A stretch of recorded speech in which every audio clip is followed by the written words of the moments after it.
CID को बुलाना पड़ेगा।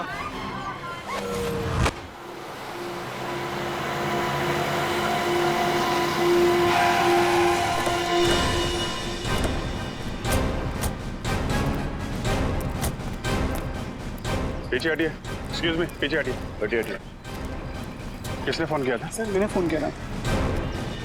माय गॉड, इतना सारा खून। क्या हुआ, क्या था? सर बच्चा तेजी से भागता हुआ आया, साइकिल से टकराया और बेहोश हो गया। कहाँ पे? आइए सर मैं बताता आपको। सर इस तरफ। किधर से आ रहा था बच्चा? सर इस तरफ से आ रहा था। ओके।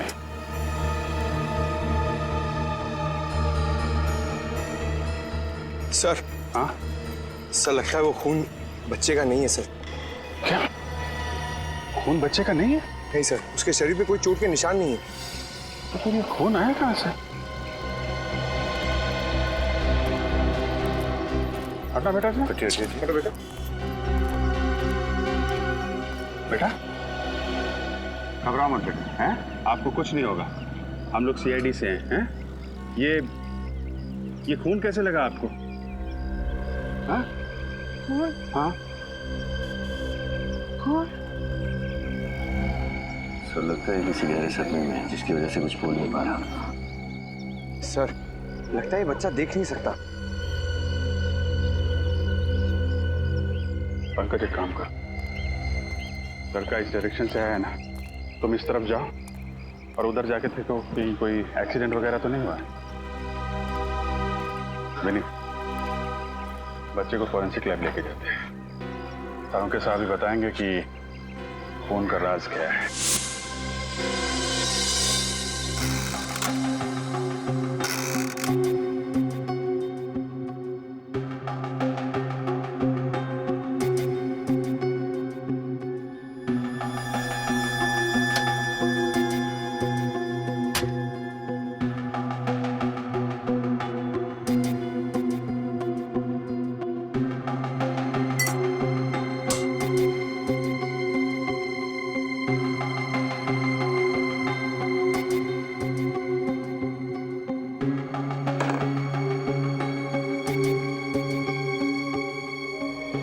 करता हूँ सर, बच्चे की टी शर्ट पे पाया गया खून किसी इंसान का ना हो। हाँ अभिजीत, हेमोटेस्ट टेस्ट करते हैं, उसे पता चल जाएगा।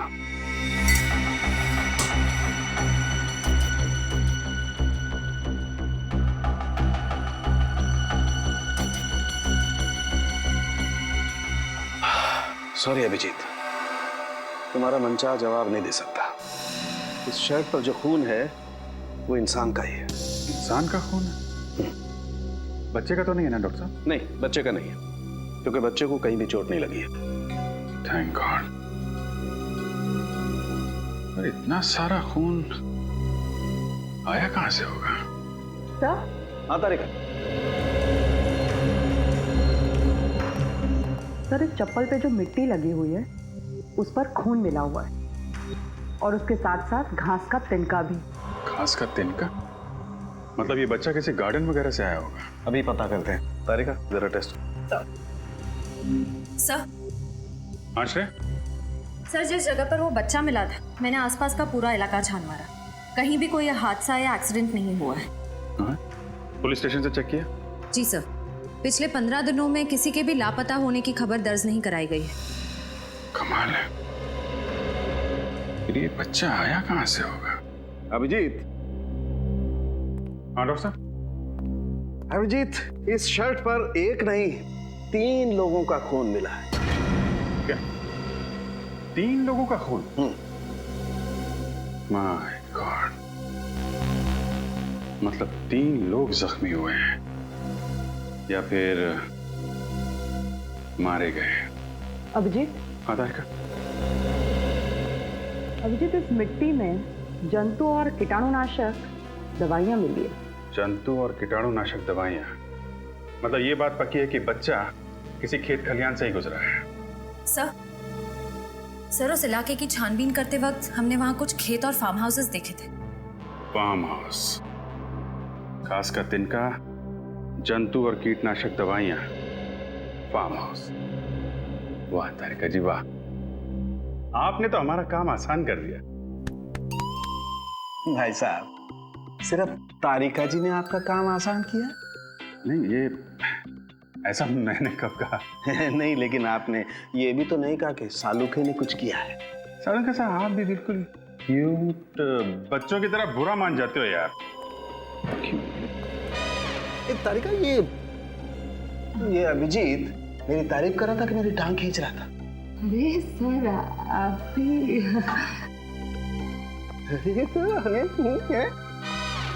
अरे ये सब दोनों के दोनों मिले हुए हैं। सर इतने सारे फार्म हाउस चेक किए, कहीं कुछ पता नहीं चला। हो सकता है यहाँ कुछ पता चल जाए।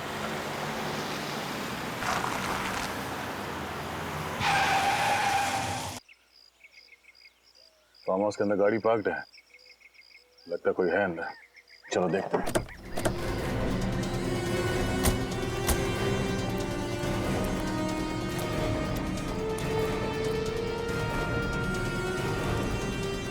अंदर चल के देखते हैं।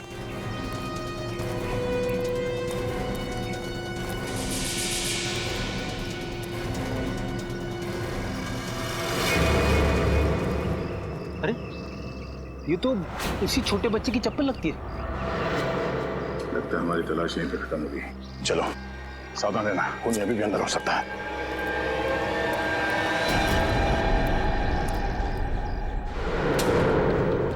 कोई है? हेल्प मी, बहुत दूर से आया हूं। Help me.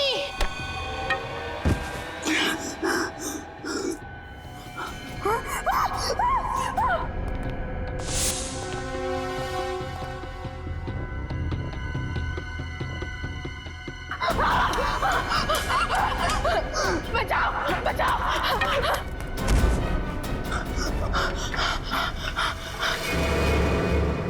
यहाँ पर कुछ भयानक हुआ। देखो घर में कोई है क्या? जल्दी।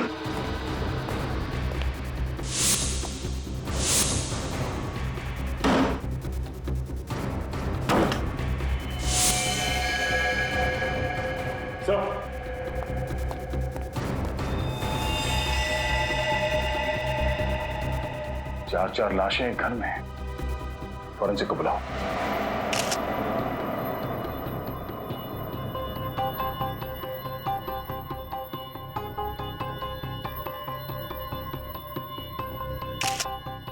पीठ पर गोली लगी है। कम से कम 2-3 घंटे हुए होंगे इसे मरे। एक काम करो, इस घर की अच्छी तरह से तलाशी लो, एक भी सुराग छूटना नहीं चाहिए। ये है वो 2 लाशें।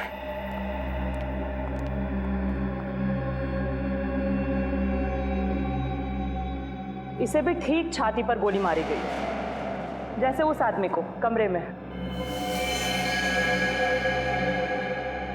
यानी डॉक्टर सालों ठीक बोल रहे थे। तो बच्चा यहाँ इन लाशों से टकराया होगा, जमीन पे गिरा और इन्हीं का खून उसके कपड़ों पे लग गया।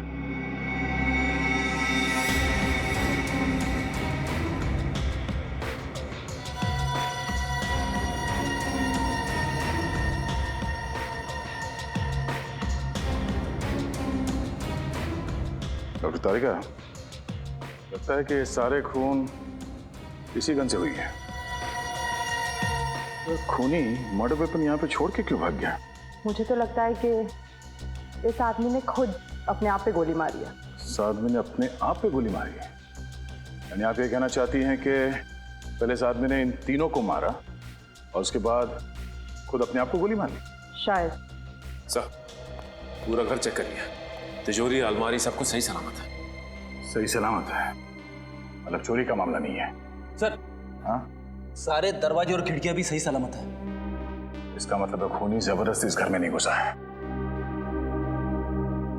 हो सकता है ये चारों मरने वाले उस खूनी को जानते हो और इन्हीं लोगों के साथ वो यहाँ इस फार्म हाउस पे आया होगा।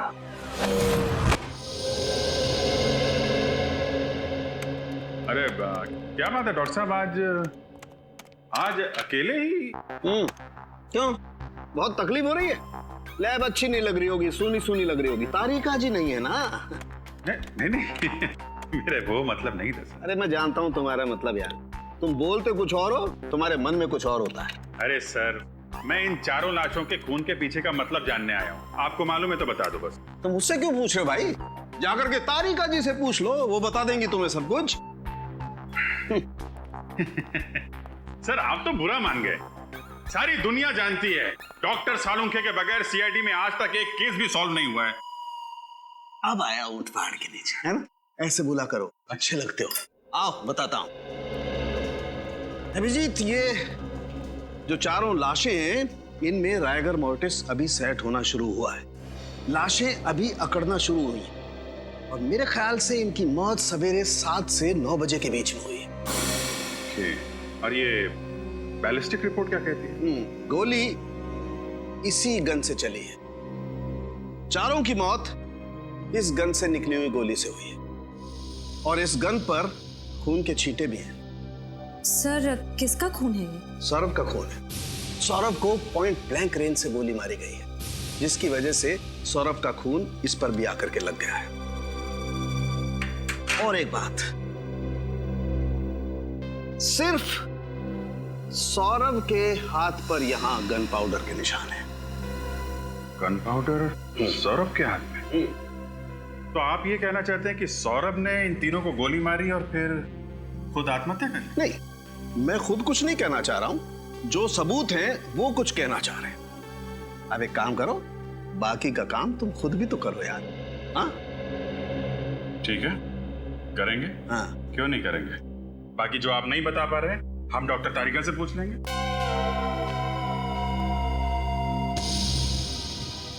पूर्वी, इस सौरभ के पास से जो गन मिली थी उसके बारे में क्या पता चला? किसकी थी वो गन? वो गन इसी के नाम पे रजिस्टर्ड थी। वो गन सौरभ के नाम पर ही रजिस्टर्ड है। और फिर सालुंखे को जो गन पाउडर के ट्रेसेस मिले वो भी सौरभ की उंगलियों पर।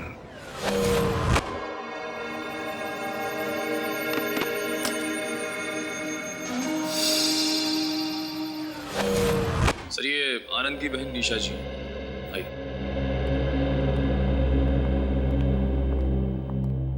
आइए निशा जी। देखिए, हम आनंद और उसके दोस्तों के बारे में कुछ जानना चाहते हैं ताकि हमें केस सॉल्व करने में मदद मिले। सर ये सब लोग कॉलेज के दोस्त थे और बहुत सालों के बाद मिलने वाले थे, इसीलिए इन लोगों ने प्लान बनाया था कि सौरभ के फार्म हाउस पे जाएंगे। निशा जी, आपने आखिरी बार आनंद से बात कब की थी? आनंद से मेरी लगभग 1 हफ्ते पहले बात हुई थी, लेकिन हाँ, यश का 2 दिन पहले ही मुझे फोन आया था और उसी ने मुझे बताया कि ये लोग फार्म हाउस पे पार्टी करने जा रहे हैं। यश? ये यश कौन है? सर यश भी उन लोगों का दोस्त है और ये सब लोग मिलकर उस दिन फार्म हाउस पर गए।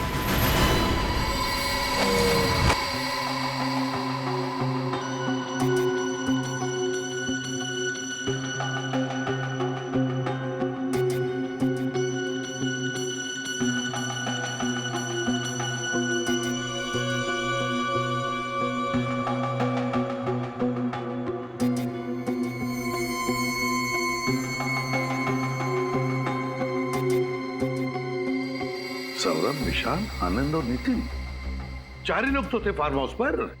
4 नहीं सर, 5 लोग थे। 5? मतलब? यश भी तो था सर। यश भी इनके साथ था? लेकिन सर फार्म हाउस पे तो हमें सिर्फ 4 लाशें मिली थी। वही तो। सर तो फिर यश कहाँ गया होगा? और तो और सर, उसने किसी से कांटेक्ट करने की कोशिश क्यों नहीं की?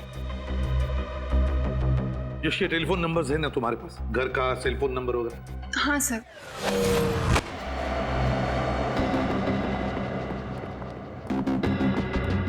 ये देखो, कोई सुराग मिला डॉक्टर तारिका?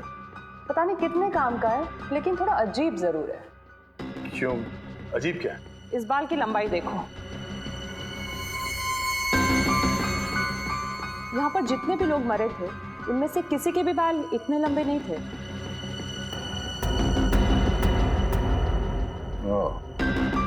इसका मतलब है इन चारों के अलावा कोई और भी था, या कोई औरत? अब ये तो इस बाल के डीएनए टेस्ट से ही पता चलेगा। मोबाइल बंद। मोबाइल बंद आ रहा है? सर हाँ, यश के पिताजी से बात हुई। यश तो घर पे है ही नहीं। घर पर लौटा ही नहीं, सेलफोन बंद आ रहा है। कुछ तो गड़बड़ जरूर है। यश का फोटो है? हाँ सर, 1 मिनट। काम करो, यश का फोटो सारे police station, railway station, bus stand और चेक नाकों पर भेज दो और दया को भी इन्फॉर्म करो। यश का मिलना बहुत जरूरी है, बहुत जरूरी है। सर, ये दवाइयां और प्रिस्क्रिप्शन लेटर मिला है, इस पे सौरभ का नाम लिखा है। सौरभ और प्रिस्क्रिप्शन दिया है डॉक्टर मुकेश ने। ये दवाई दिखाइए। ये दवाइयाँ तो अक्सर उन लोगों को दी जाती है जो डिप्रेशन और टेंशन के शिकार होते हैं। वाह, तो सौरभ को किस बात की टेंशन थी, अब वो तो ये डॉक्टर मुकेश ही बताएंगे।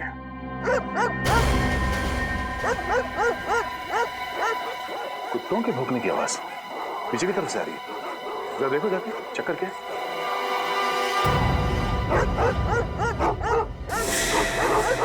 भौंकने की आवाज इधर से आ रही है, इस तरफ।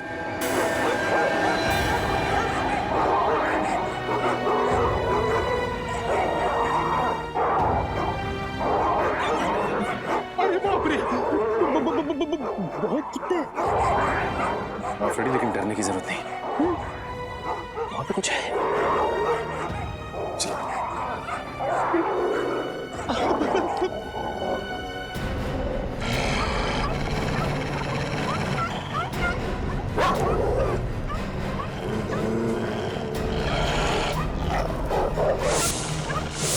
My God.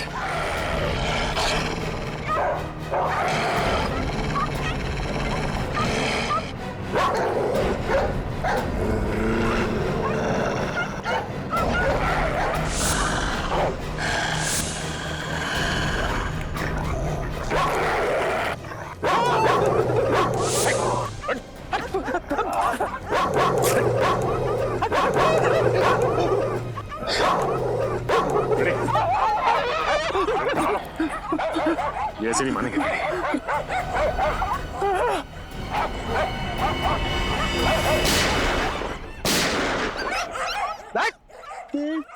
फ्रेडी से टक्कर।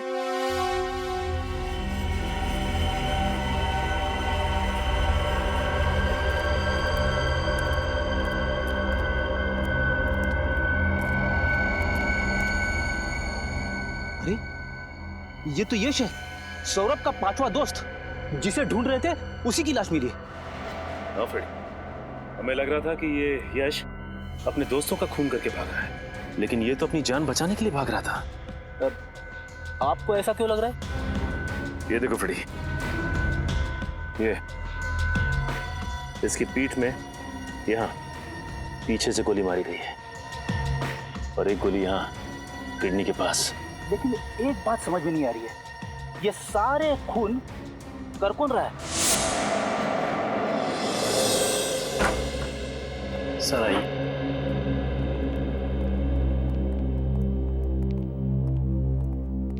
सर, सीआईडी ऑफिसर साहब से मिलना है। मैं बाद में बात करता हूँ, बैठिए। Thank you doctor. Mister Saurabh का इलाज आप ही करते हैं? हाँ, कई सालों। ये दवाइयाँ आप ही ने सौरभ जी को प्रेस्क्राइब की थी? जी हाँ। क्या बीमारी थी सौरभ को? डिप्रेशन, बेचैनी, टेंशन लेना। लेकिन आप ये सब मुझसे क्यों पूछ रहे हैं? दरअसल एक फार्म हाउस में हमें सौरभ की लाश मिली। लाश? कैसे हुआ? पक्का तो कुछ नहीं कह सकते, लेकिन अभी सिर्फ इतना पता चला है कि उसकी मौत गोली लगने की वजह से। गोली चलाई गई उस पर? सिर्फ उनका ही नहीं, उनके 4 दोस्तों का भी खून हुआ और हमें शक है पहले उन्होंने उन चारों की जान ली, फिर अपने आप को भी मार लिया। मुझे नहीं लगता कि सौरभ ने किसी का खून किया होगा। मैं कई सालों से उसका इलाज कर रहा हूँ और उसकी हालत में काफी सुधार था। लेकिन पूरी तरह से तो ठीक नहीं हुआ। लेकिन उससे ऐसी कोई बीमारी नहीं थी कि इंसान उस बीमारी में किसी का खून कर दे। उसकी दवाइयों का भी कोई साइड इफेक्ट नहीं था। लेकिन सर वो तो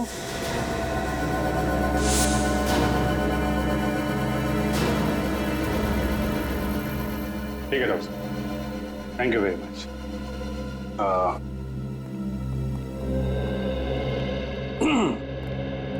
छोड़ने नहीं चलोगे?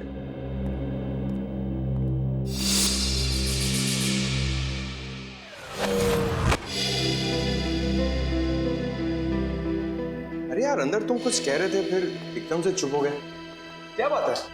जरा खुल के बताओ। नहीं सर, मैं कुछ नहीं कह रहा था सर। देखो, सौरभ के बारे में जो कुछ भी जानते हो मैं बता दूं। देखिए सर, मुझे ये सब मामले में मत घसीटिए सर। मैं गरीब आदमी हूँ सर, मेरी एक बूढ़ी माँ है सर। कुछ नहीं होगा तुम्हें, ये मेरा वादा है। जो कुछ जानते हो सच सच बता दो। घबराओ मत, आओ, बता दो सब कुछ।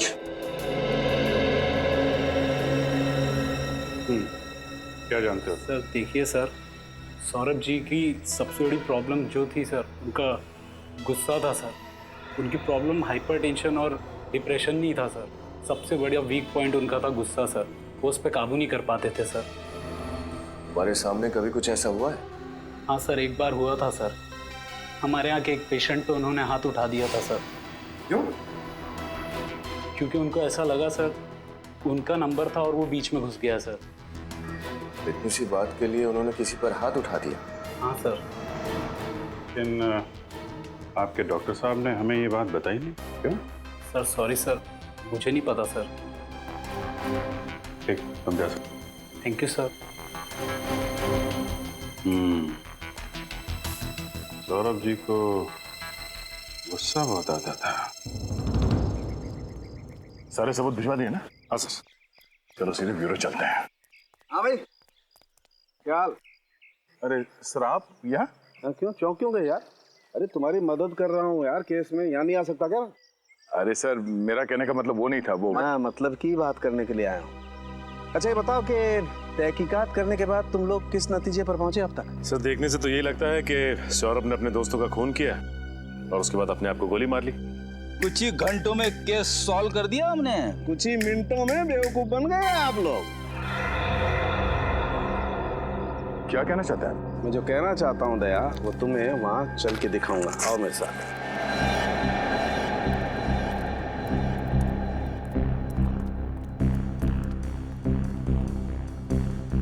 यही जगह है ना जहां पर सौरभ की लाश थी? हाँ सर, यहाँ पे। हाँ।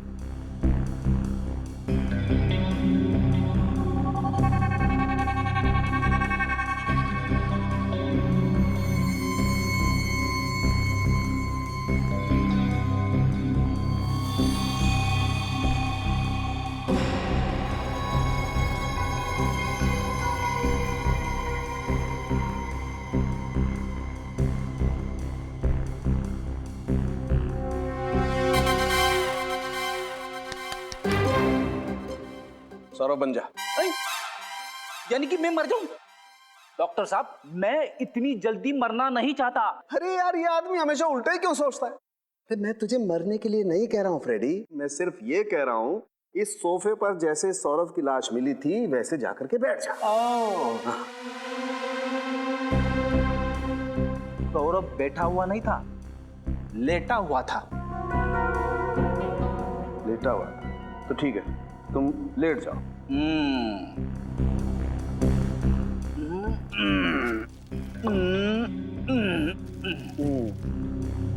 ऐसे ही लेटा हुआ था दया? ये पैर ऐसे ऊपर? हाँ। और गर्दन ऐसे पीछे? पीछे की तरफ। ओह।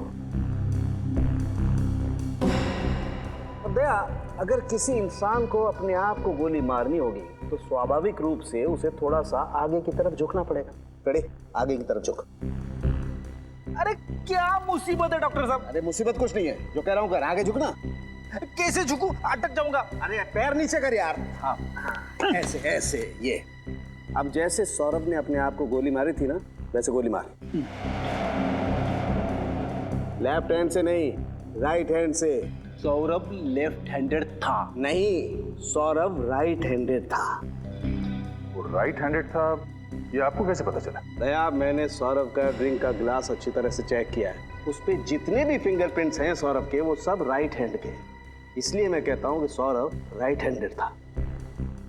ऐसे कोई आदमी अपने आप को गोली मारेगा इस तरीके से बैठ करके, तो खोपड़ी से खून के छींटे जाएंगे वहां, इस तरफ, ऊपर की तरफ। लेकिन यहाँ तो खून के छींटे नहीं, खून के छींटे हैं वहां, पीछे की तरफ।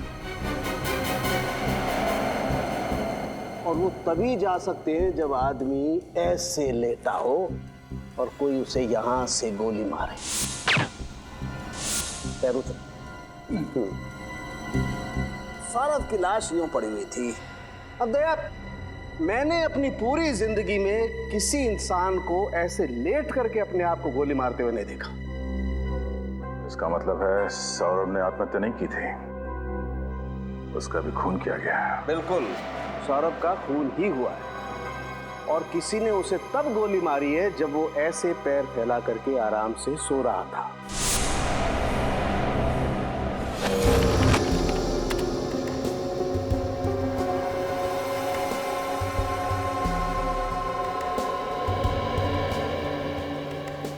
अभिजीत, सौरभ और यश के जूतों में मिली मिट्टी मैच नहीं करती है, अलग अलग है। मतलब यश का भी खून सौरभ ने नहीं किया है, वो नहीं कोई और ही है।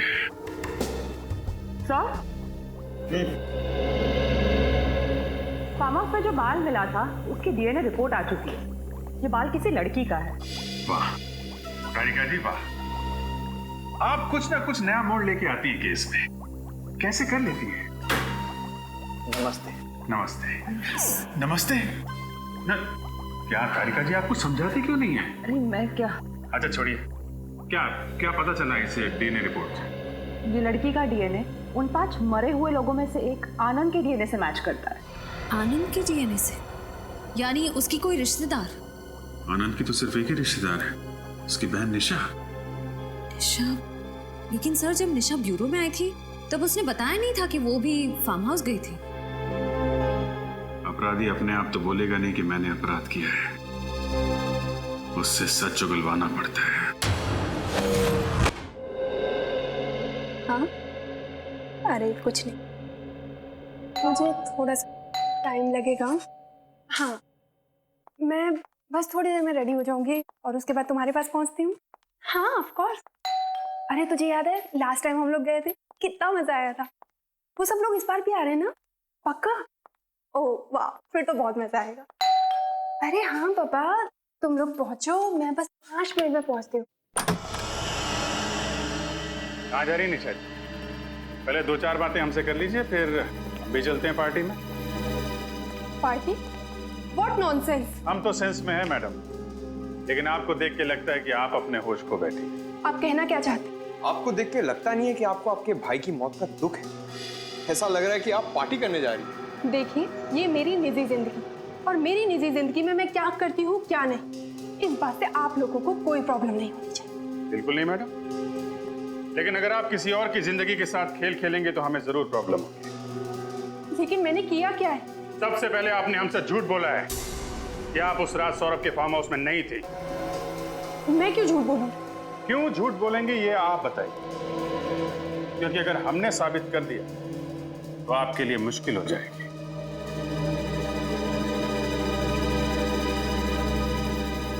बोलिए बोलिए बोलिए, आराम से बोलिए। हम समझते हैं कि मुंह से सच निकलने को थोड़ा वक्त लगता है, लेकिन आपके पास सबूत क्या है इसका? फोरेंसिक रिपोर्ट है हमारे पास जो साफ साफ साबित करती है कि आप उस वक्त फार्म हाउस में थी। अगर आपको वो रिपोर्ट देखनी है, चलिए हमारे साथ ब्यूरो। हाँ, मैं उस दिन फार्म हाउस गई थी, लेकिन इस खून से मेरा कोई लेना देना नहीं। हमें सब कुछ पता चल चुका है निशा जी। आपके भाई के साथ आपकी बनती नहीं थी, प्रॉपर्टी का केस चल रहा था, और उसकी मौत के बाद आपका रास्ता साफ हो गया और प्रॉपर्टी आपके नाम हो गई। हाँ, ये बात सच है कि मेरी और आनंद की बिल्कुल नहीं बनती। तो फिर आप वहां फार्म हाउस क्यों गई? क्योंकि सौरभ और बाकी लोगों ने मुझे फोर्स किया, कहने लगे कि इतने सालों के बाद मिल रहे तो तुझे आना ही होगा। मैं गई जरूर थी, लेकिन मैं थोड़ी देर बाद ही वहां से निकल गई। क्यों? क्योंकि उस रात आनंद और मेरा झगड़ा हुआ था और मेरा मूड ऑफ हो गया, तो मैंने वहां से जाना ही जरूरी समझा। ये बात आपने पहले क्यों नहीं बताई हमें? मैं डर गई। मुझे लगा कि अगर मैं आप लोगों को ये बात बताऊंगी तो आप लोग उल्टा मेरे ऊपर ही शक करने लगेंगे। वहां से निकलने के बाद आप कहाँ हैं? उसके बाद मैं घर पे आकर सो गई थी। वाह, बहाना अच्छा बनाया ताकि किसी गवाह की जरूरत ना पड़े। लेकिन जब तक ये केस सॉल्व नहीं हो जाता आपको ब्यूरो में रहना पड़ेगा।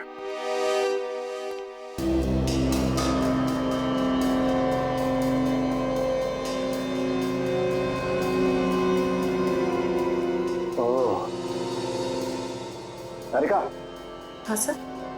ये देखो।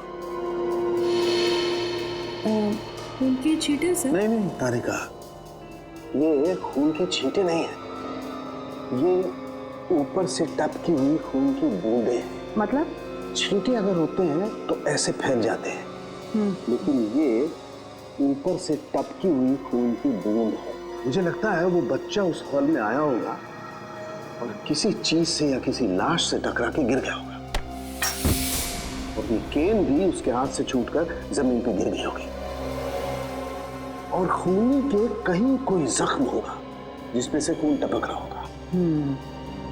खूनी बाय द वे इस केन के पास आया और उसके जख्म में से 2 बूंदें खून की टपक के यहाँ लग गई। हम इस खून को चेक कर लेते हैं जैसे बाकी के खून का सैंपल लिया था, फिर मैच करके देखेंगे आखिर ये खून है किसका।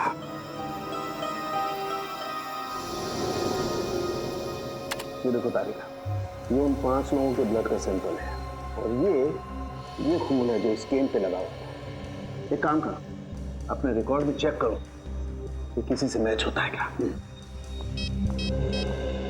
हेलो अभिजीत। हाँ डॉक्टर साहब, छड़ी पे जो खून मिला था क्या पता चला उसके बारे में? अभिजीत, ये खून उन 5 मरने वालों में से किसी का भी नहीं है। फिर तो निशा का ही होगा। नहीं, निशा के खून से भी मैच नहीं होता। वो क्रिमिनल रिकॉर्ड में चेक करके देखा? वो भी देख लिया, लेकिन रिकॉर्ड में किसी से मैच नहीं हो रहा है। कमाल है, सौरभ को खूनी समझ रहे थे, वो खूनी नहीं निकला। निशा भी बेकसूर है, तो फिर खूनी है कौन?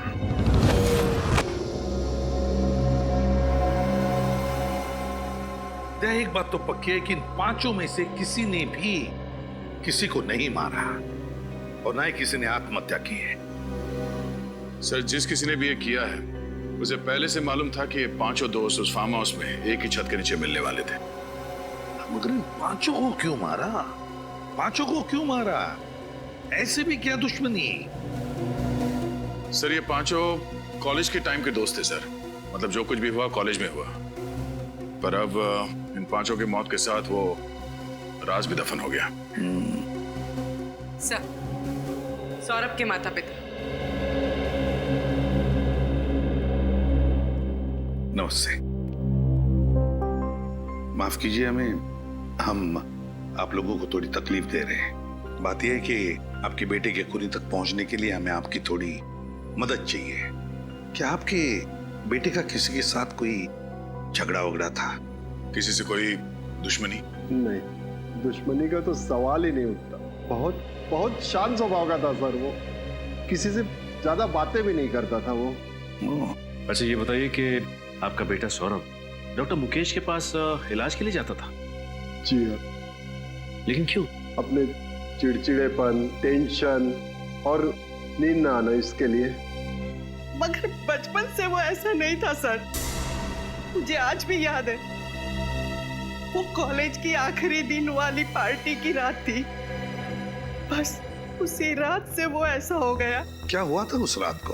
पता नहीं सर, बस पार्टी से आया और सीधा ही अपने कमरे में चला गया। 3 दिन तक वो बाहर नहीं आया, ना कुछ खाया ना कुछ पिया, कुछ भी नहीं सर, कुछ भी नहीं। इसीलिए हमने डॉक्टर मुकेश की मदद ली, उनसे हमारे घरेलू संबंध है। बाद में वो धीरे धीरे ठीक भी हो रहा था। ये सब उसके कॉलेज के दोस्तों की वजह से हुआ। मैंने उसे मना किया था, उसने मेरी बात मानी और उनसे अपना रिश्ता भी तोड़ दिया।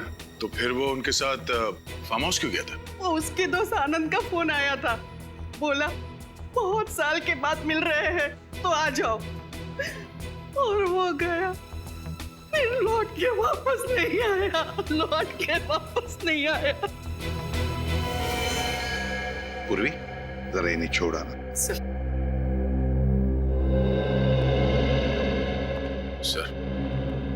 इन पांचों के साथ जो कुछ भी हुआ उस फार्म हाउस में, उसका संबंध कॉलेज के आखिरी दिन वाले पार्टी से ही है सर। हाँ तभी कुछ तो हुआ है। दया, पता लगाना पड़ेगा इन पांचों के बारे में, पता लगाना पड़ेगा इनके अतीत के बारे में, तभी पता चल जाएगा क्या हुआ था उस रात को। सर, अजीत से फोन पर सारी बात हुई थी। उसने बोला था कि हल्के नीले कलर की टी शर्ट में यहीं पर जॉगिंग कर रहा है और यहाँ पर जो ठेला है उसी के पास मिलेगा। कोई दिख नहीं रहा सर यहाँ। देखते हैं। इस सामने से आ रहा है नीली शर्ट में, शायद यही है, अजीत ही है।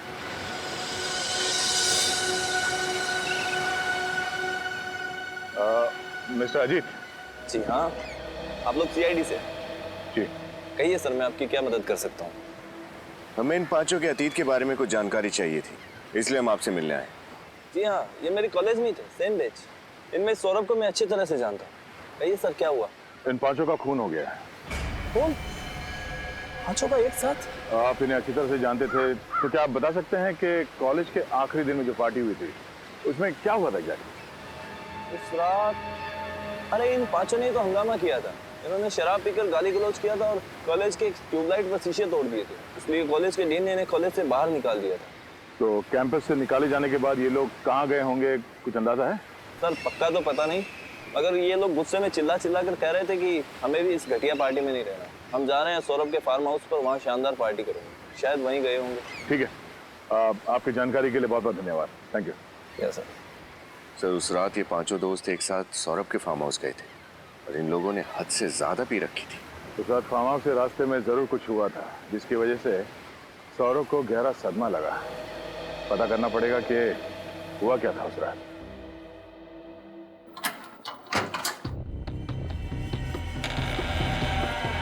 खूनी मेन दरवाजा खोलकर हॉल के अंदर आया, जो कि सौरभ और उसके दोस्त या तो बंद करना भूल गए थे या खूनी के हाथ में चाबी थी। सौरभ उस सोफे पर बैठा हुआ था।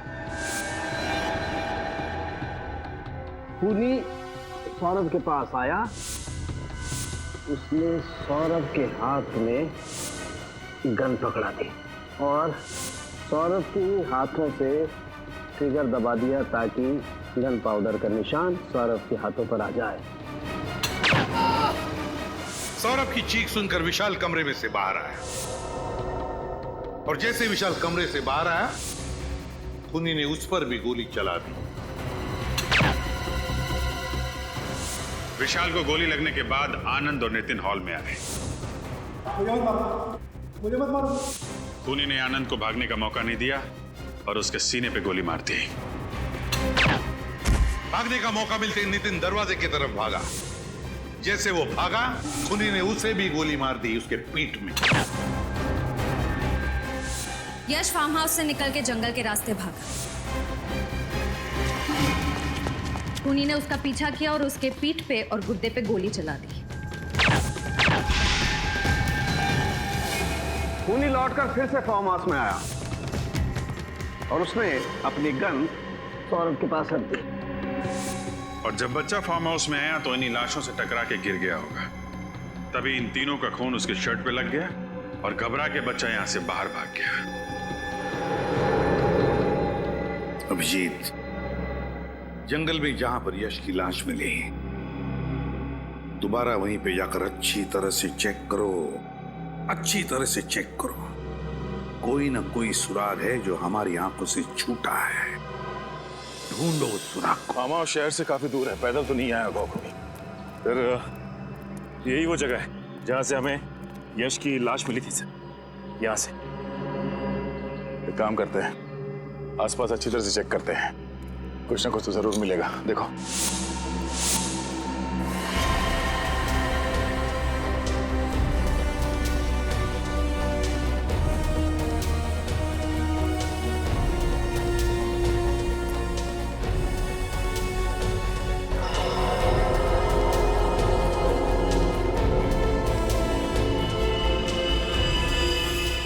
सर आप रेडी? ये देखिए सर, शर्ट का फटा हुआ टुकड़ा, इस पे खून लगा है। हाँ, इसका मतलब है खूनी यहां से भागा होगा और हड़बड़ी में उसका शर्ट इस झाड़ में फंस गया और उसे पता तक नहीं चला। सर, सचिन, ये देखिए सर, बाइक के टायर के निशान से। इसका मतलब है खूनी बाइक से यहाँ पे आया होगा। यहाँ पे बाइक पार्क करके जंगल के रास्ते से वो फार्म हाउस गया और फिर वहां पे खून करने के बाद फिर इसी रास्ते से बाइक पे बैठ के भाग गया।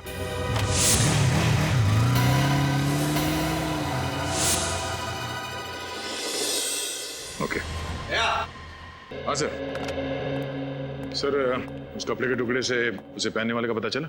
देखो दया, कपड़ा किसने पहना था, खूनी कौन है, ये ढूंढना आप लोगों का काम है। मेरा काम है जो सुराग और सबूत मिले हैं उनकी जांच करके हकीकत आप लोगों के सामने रख दें। तो सर फिर इस सुराग से क्या हकीकत सामने आई है? इस कपड़े पर सौरभ के खून के अंश पाए गए और इस कपड़े पर मर्क्यूरी और कोयले के अंश भी मिले। कोयला और मर्क्यूरी? शायद मेरे पास इसका जवाब है। जब हम नक्शे में फार्म हाउस ढूंढ रहे थे तब मेरी नजर यहाँ पड़ी। एक कोयले का खान है यहाँ पे, फार्म हाउस के रास्ते पे। सर यानी कि ये खूनी कोयले की खदान में काम करता होगा या फिर उसके आसपास रहता होगा। सचिन, 5 दोस्तों की मौत हुई। उनके एक और दोस्त अजीत का कहना है कि कॉलेज की पार्टी के बाद वो 5 सौरभ की गाड़ी में फार्म हाउस जाने के लिए रवाना हुए थे और सर उसके अगले ही दिन ये आर्टिकल छपा था। जेपी मार्ग में हुई दुर्घटना।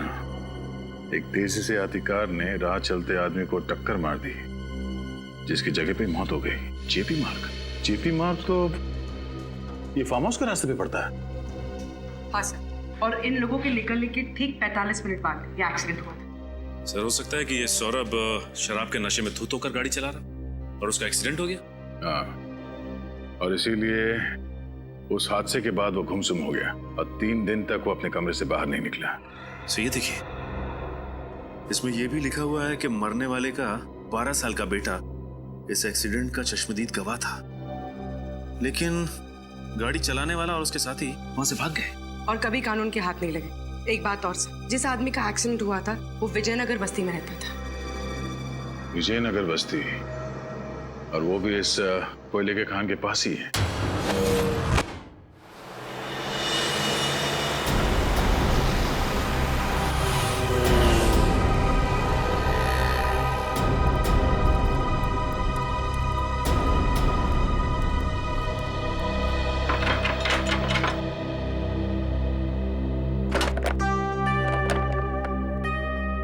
किससे मिलना आप लोगों को? जी आप ही से मिलना है, हम लोग सीआईडी से हैं। सीआईडी? जी। ये फोटो आपके पति की है? जी हाँ, इनको गुजरे तो 8 साल हो गए। इनकी मौत एक रोड एक्सीडेंट में हुई थी। हाँ, लेकिन 8 साल पहले के केस में सीआईडी को क्या दिलचस्पी हो सकती है? फिलहाल हम एक केस की तहकीकात कर रहे हैं जिसका संबंध आपके पति की मौत से है। मैं कुछ समझी नहीं। इस अखबार के हिसाब से जब आपके पति का एक्सीडेंट हुआ था उस वक्त आपका बेटा इकलौता चश्मदीद गवाह था, है ना? हाँ था तो, लेकिन उसका कुछ फायदा नहीं हुआ क्योंकि मेरे पति के खूनी पकड़े नहीं गए। अब आपका बेटा काफी बड़ा हो गया होगा। जी हाँ, बड़ा भी और समझदार भी। बहुत छोटी उम्र में घर की सारी जिम्मेदारियां संभाल ली थी उसने। आपका बेटा अभी घर पर नहीं है? जी नहीं, बाहर गया है किसी काम से, आता ही होगा। क्यों?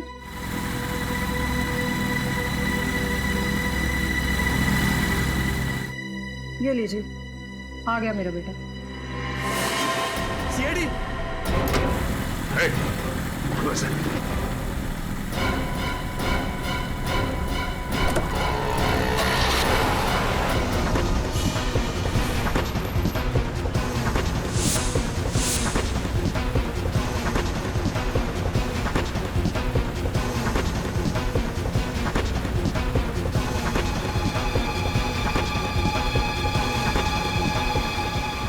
बच के जाएगा कहाँ?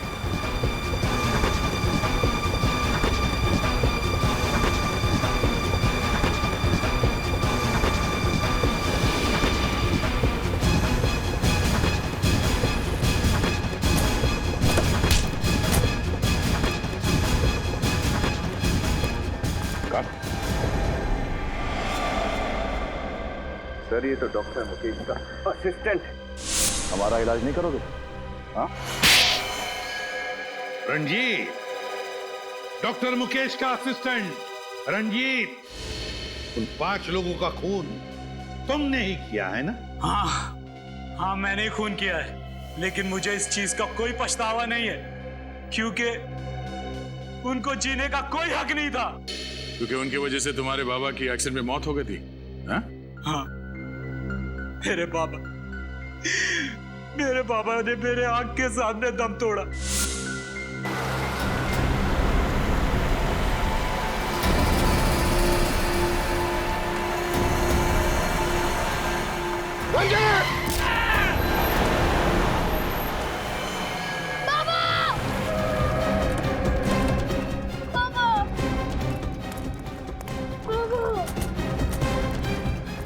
बाबा को मार दिया, मेरे बाबा को मार दिया। बाबा, बाबा।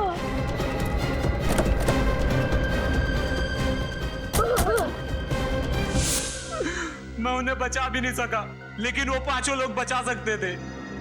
वो 5 गाड़ी से नीचे उतरे, मेरे पापा को तड़पता हुआ देखे हॉस्पिटल लेके जाने के बजाय वापस गाड़ी में बैठ के भाग गए। और इतने सालों के बाद भी तुम्हें उनका चेहरा याद रहा? एक एक का चेहरा मेरे आंख के सामने था, और अचानक एक दिन सौरभ मेरे सामने आ गया।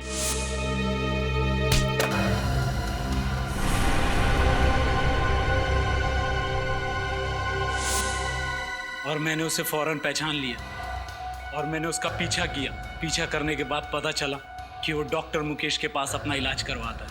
और इसीलिए बतौर असिस्टेंट तुमने डॉक्टर के यहाँ पे नौकरी कर ली? हाँ, एक दिन मेरे हाथ सौरभ की फाइल लगी जिसमें सौरभ ने एक्सीडेंट वाली बात कही थी, और उसने डॉक्टर से कहा था कि उस एक्सीडेंट की वजह से मेरे बाबा की मौत हो गई। और फिर मेरा शक यकीन में बदल गया। और फिर तुमने बदला लेने का प्लान बनाया? हाँ, मुझे पता चल गया कि ये 5 दोस्त फार्म हाउस पे मिलने वाले हैं, तो मैं इसलिए वहां पहुंच गया। और सुबह तक इंतजार किया कि कब सब सो जाएंगे और तुम अपना बदला ले लो। पर सौरभ की गन वो तुम्हें मिली कहां से? एक दिन पहले जब सौरभ क्लिनिक आया था, मैंने उसकी चाबी चुरा ली और फिर गाड़ी में से गन, फिर चाबी मैंने टेबल पे हिसाब से रख दी थी। सब कुछ प्लान के मुताबिक चल रहा था, फिर भी आप लोगों को पता चल गया। तुम्हें क्या लगा इतना आसान है सीआईडी को बेवकूफ बनाना? 5 लोगों के खून करने के बाद भी तुम्हें कोई पछतावा नहीं? मेरे पापा को मारने के बाद उन्हें कोई पछतावा हुआ? मुझे अनाथ करके वो लोग चैन की जिंदगी जी रहे थे। यह अन्याय था और मुझे न्याय चाहिए था। न्याय। तुम्हारे बाबा के साथ जो कुछ भी हुआ उसका हमें जरूर अफसोस है, लेकिन किसी की जान लेने का तुम्हें कोई हक नहीं। कानून को तुमने अपने हाथ में ले लिया, उन 5 लोगों का खून किया। अब तुम्हें तो फांसी ही होगी, फांसी।